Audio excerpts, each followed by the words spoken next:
2008년 크리스티 경매에서 천문학책 한 권이 정말 천문학적인 금액으로 팔렸다는 뉴스가 있었습니다. 네. 원래 이런 얘기는 글씨로 보면 재밌는데 말로 하면 그렇게 재미는 없네요. 네, 근데 뭐 우리 시청자분들께서는 네. 이 정도라도 웃어주시지 않을까. 아 진짜요? 그러면 정말 다행인데. 우리 사모님께서 좋아하시겠는 걸. 네. 이때 가격이 220만 달러였다고 하는데 그 네. 책이 바로 이 앞에 타이틀에서 여러분들이 보신 코페르니쿠스의 천체 회전에 관하여의 초판본이었다고 합니다. 이 초판본이 있을 수 있게 한 코페르니쿠스가 직접 수기로 작성한 책이 바로 오늘 저희가 소개하는 세계 기록 유산입니다.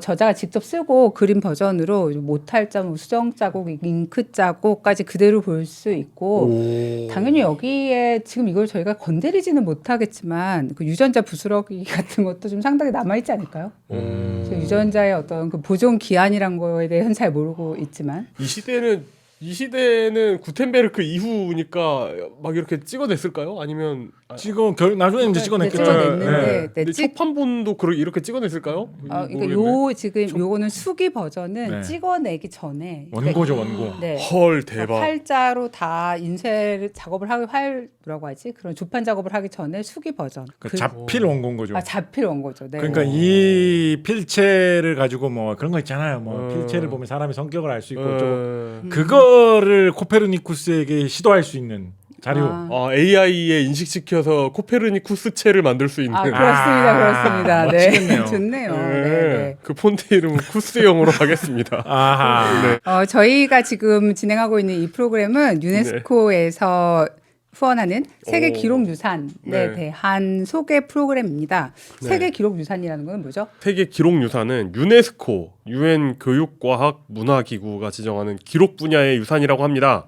메모리 오브 더 월드라고 명칭이라는 명칭이고요. 영어 명칭이고요. 세계의 기억 이런 거죠. 네. 기록 유산의 보존에 대한 위험 인식 및 접근성 향상을 위한 목적으로 이루어지고 있는 사업이라고 합니다.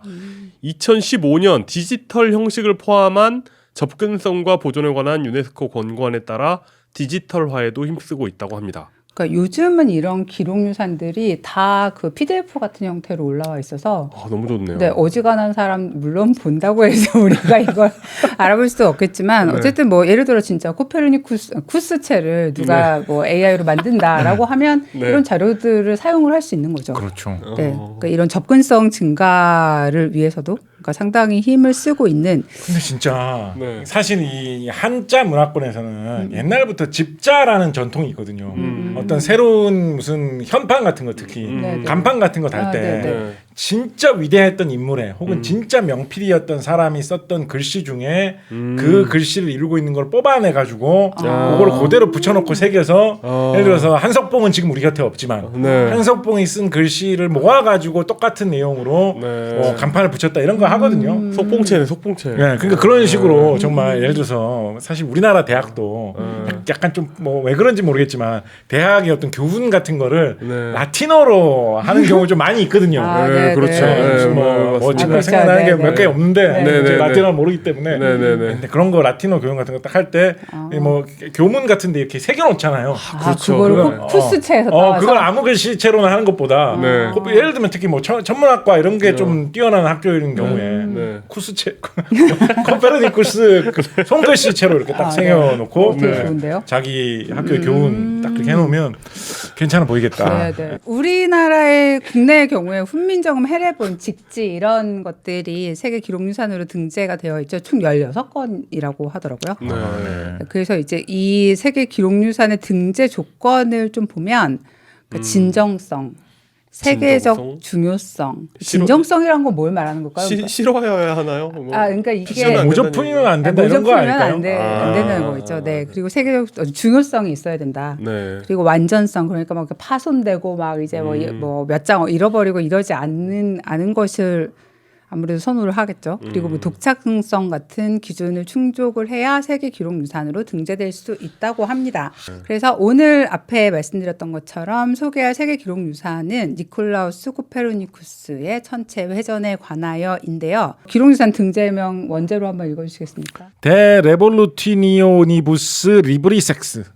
네. 여기서 어떤 부분이 회전이죠? 레볼루티오니부스 이 부분이 회전이죠. 네. 이게 이제 영어식으로 한다면 이제 레볼루션이라고 할 수 네, 있는 네. 것인데요. 네. 레볼루션이 그 사전을 찾아보시면 지금도 회전이라는 뜻이 있습니다. 그렇죠. 지금도 회전이라는 뜻이 있습니다. 그래서 이제 뭐 뒤집히는 거, 도는 거 이런 게 이제 회전인데 뒤집힌다는 의미로 뭐 혁명 뭐 이런 뜻으로 네, 쓰나 보통 봐요. 요즘에는 레볼루션이라고 하면 회전보다는 혁명을 혁명으로 먼저 많이 쓰죠. 많이 생각을 하죠. 그런데 네.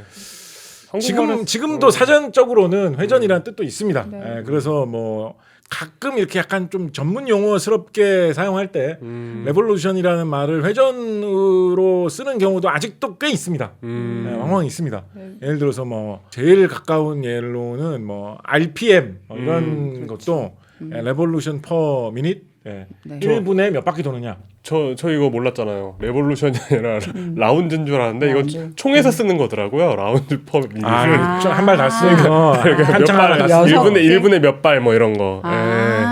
네, 네.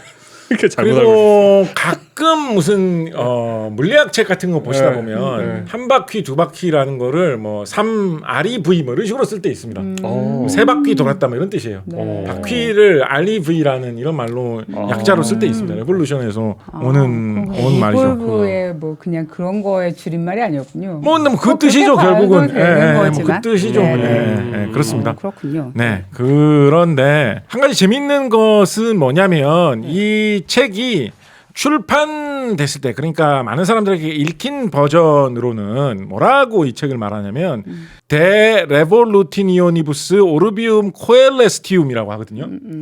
어렵다. 여기서 오르비움 코엘레스티움이 뭐냐면 천구 하늘이 공 모양으로 생겼다라고 생각한 거예요. 구 모양으로. 그 우리 네. 이렇게 동그란 이런 구에 뭔가가 붙어 있는 형태로 네, 하늘을 네. 생각했었죠. 오르비움이 뭔가 뭐 둥그렇다거나 뭐, 그런 느낌이죠. 그런 느낌. 그렇죠. 네. 네, 그리고 코엘레스티움이 이제 하늘이라는 뜻이고, 아. 네, 그래서 이제 천구라는 뜻인데 이제 옛날 생각이죠. 하늘이 이렇게 그러니까 그게 저기 뭐죠? 안태의 네. 신곡 이런 걸 보면 막 그런 거 있지 않습니까?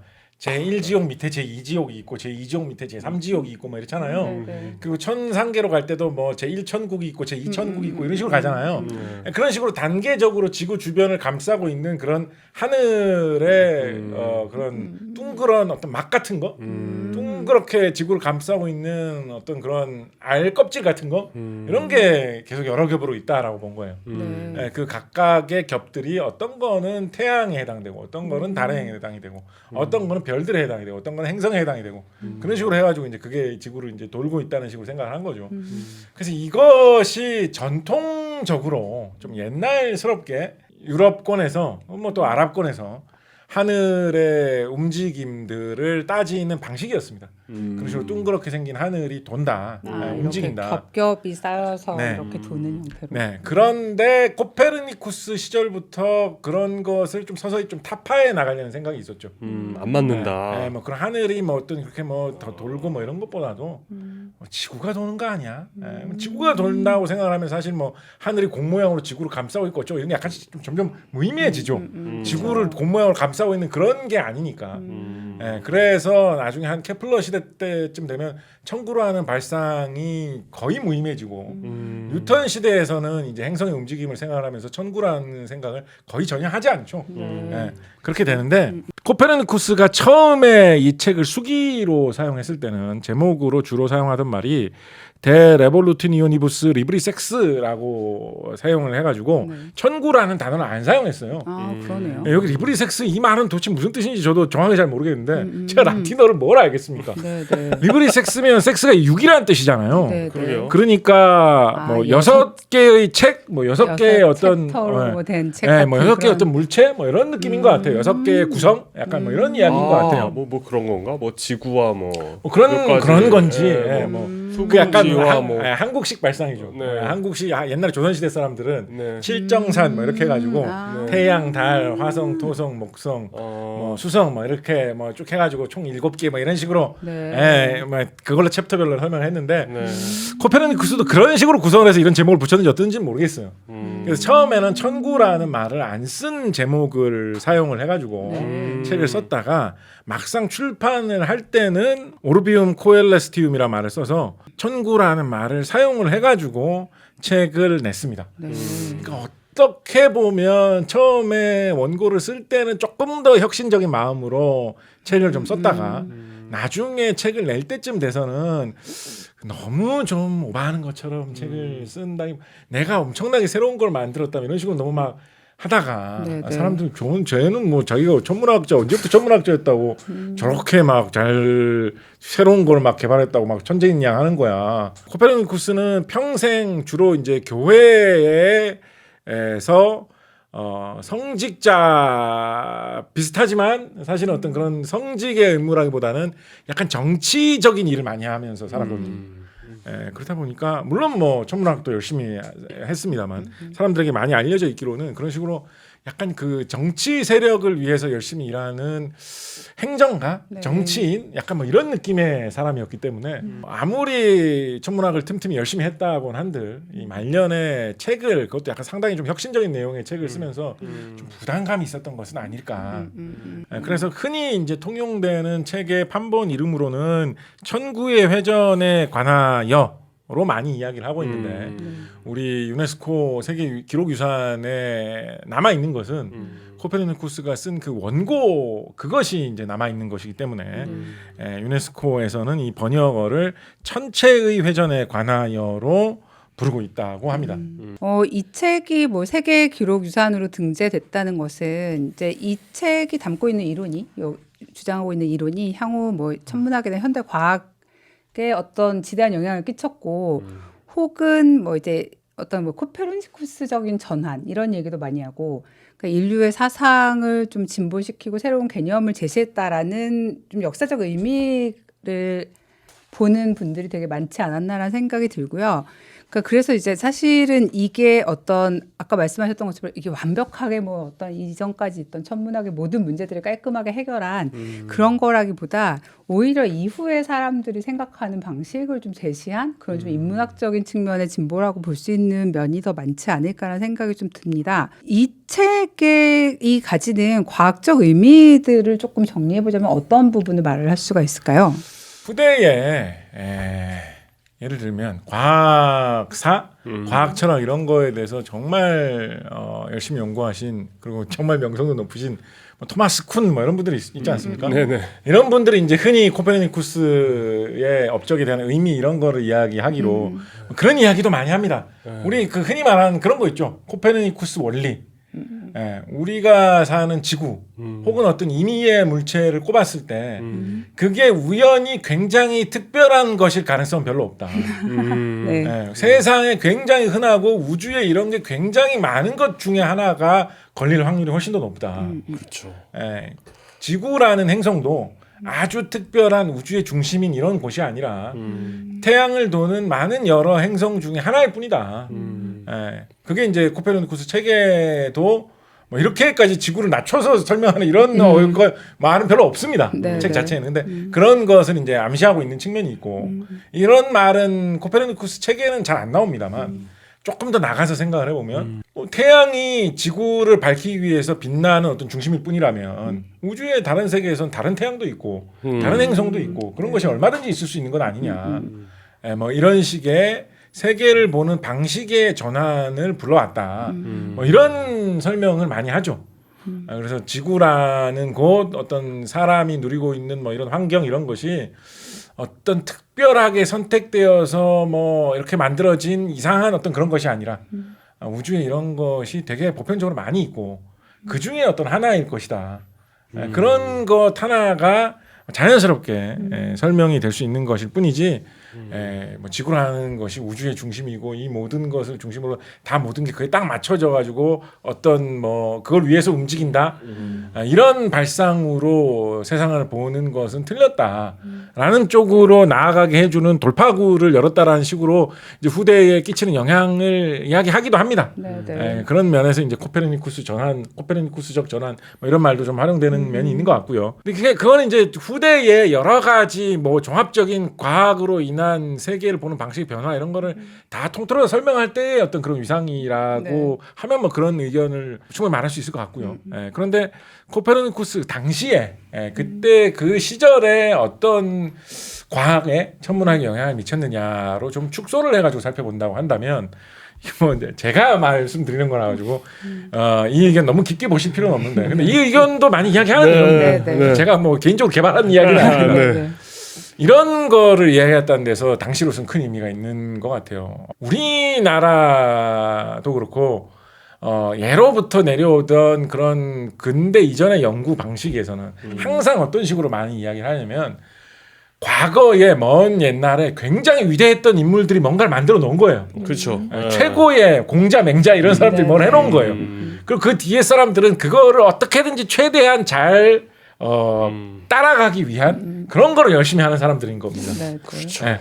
뭔가 새로운 걸 내가 만든다고 하더라도 그게 완전히 새로운 게 아니라 공자, 맹자의 말을 새롭게 더 잘 해석하기 위한 뭐 그런 거를 제시해가지고 내 말이 공자, 맹자의 뜻을 더욱더 잘 옮긴 것이다. 뭐 이런 식으로 계속 얘기하는 게 뭐 어느 나라에서나 과거 시대에는 이런 게 좀 주류였던 느낌이 있거든요.